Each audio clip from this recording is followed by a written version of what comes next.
Hey, today I'm going to talk about the cardinal movements of birth, which is what's going on for the baby inside the mother as she is going through labor. So, the first three steps in the cardinal movements of birth is the descent and flexion as the baby is moving down into the birth canal. That's them descending and flexing their head, and I'll tell you why in a minute. Also, the baby is internally rotating. So, this is all a part of the fine process of the baby getting into the perfect position to be born. Um, the internal rotation usually happens in the space that we sometimes know as transition or the quietude, because this happens at the very end of the first stage of labor, right before the mother starts pushing. And sometimes this can take a very long time for the baby to internally rotate. And the baby does this because it knows, it has its internal compass in the way which it is supposed to be born. It's following its energetic blueprint and it's just doing what it's supposed to. The baby is rotating because they move into the birth canal sideways so that this part of the head can be born first because it has the smallest circumference. So the baby first rotates their head to be in the perfect position.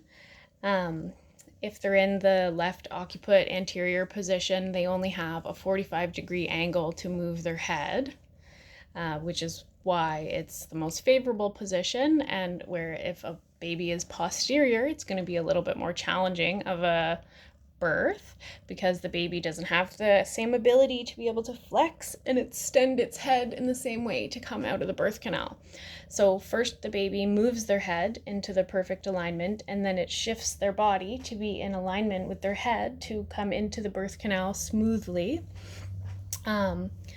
They do this, obviously, because we want this part of the head to come out first, and we also would like the shoulder to be able to slide under the pubic bone and come out easily. This internal rotation can be a lengthy experience, and sometimes I think when women are in positions where they're pushing for a really long time and nothing is happening, even though they're dilated, it's because the baby hasn't rotated yet. They're not in optimal position for birth. And I think that pushing too soon leaves or uses up a lot of energy that it doesn't need to be used up, and can really tire the mom out and make her feel exhausted or defeated. And it's not going anywhere because the baby's not ready to be born.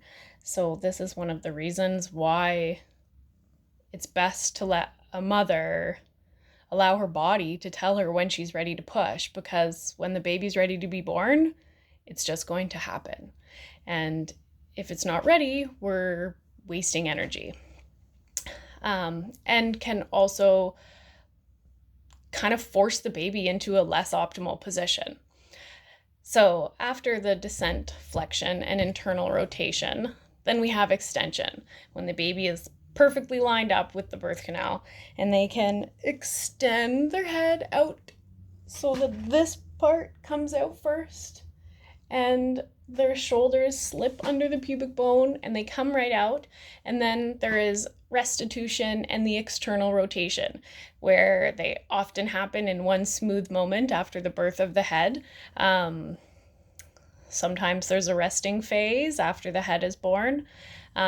Sometimes it happens pretty quickly, and the external rotation is the rest of the baby's body lining up with the head and the shoulders, because obviously they're a little twisted as they're coming out. And that's the cardinal stages of birth.